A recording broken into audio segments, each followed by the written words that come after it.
normally if we don't have squint, our eyes are aligned like this, okay, a little bit nasally tilted, okay. So if there is an object point, if there is an object over here, okay, so the rays of light from the object pass through the pupil of the patient's eye and reach the retina, okay.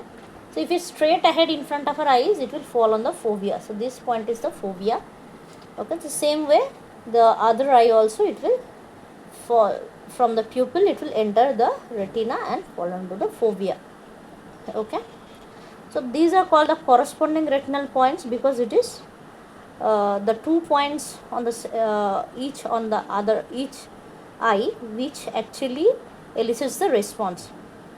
Fine. So this is called the visual axis, okay. The line, the primary line of sight or the visual axis that is reaching from the object point to the retina, okay.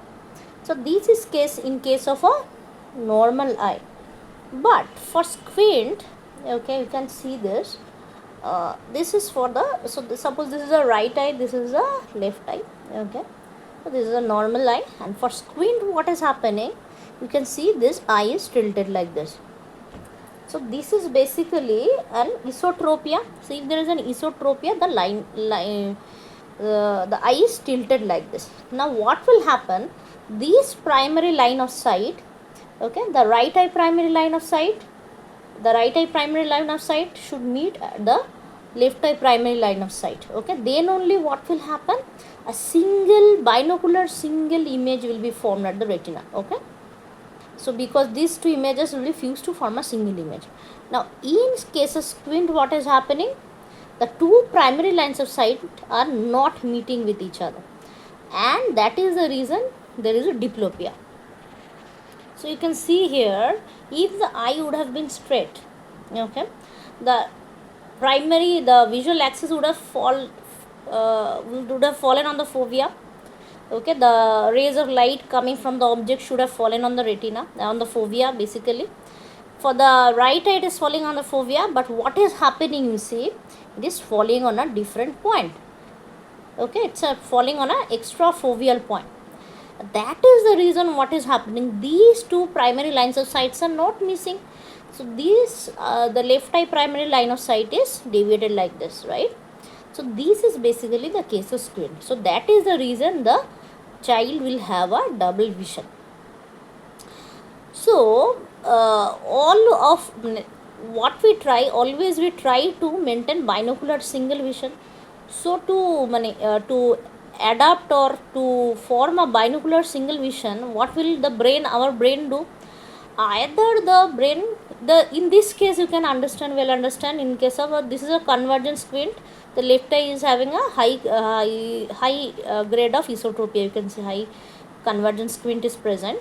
So what will happen, either my brain will suppress this eye's image, or else the eye will the patient will see a double image, okay. So what does our brain do? Our brain tries to form a single image, because otherwise there will be diplopia and confusion. So to avoid diplopia and confusion, what happens, these extrafoveal points, sometimes this is called eccentric fixation, because this extrafoveal point, sometimes the brain takes to capture it as a abnormal retinal correspondence, okay. This is a normal retinal correspondence, but this, if the brain considered this point to be this extrafoveal point to be the correct point, so this is a abnormal retinal correspondence. So once the abnormal retinal correspondence is developed, so it is very difficult to get back into normal vision, because if we correct the squint also, when the eye will become straight, then this fovea will not be considered, okay. The patient might have double vision. So in case of latent squint, what is happening, our eye muscles are strong enough to bring the eye from this tilted position to the straight position. So this is basically latent squint. But in case of manifest squint, what is happening, our eye muscle fails to bring the eye to the normal position. So that is the reason we are having a squint, we are having a double vision. And to avoid the double vision, diplopia and confusion, what is our brain doing? Our brain is suppressing the image of the squint eye or the bad eye. That is the reason we develop strabismic amblyopia and all. So the eye becomes lazy. So that is the thing. So in this case, we need to treat the squint at the earliest. Otherwise, the child might develop a strabismic amblyopia and the vision of this eye will diminish, go on diminishing forever. Thank you.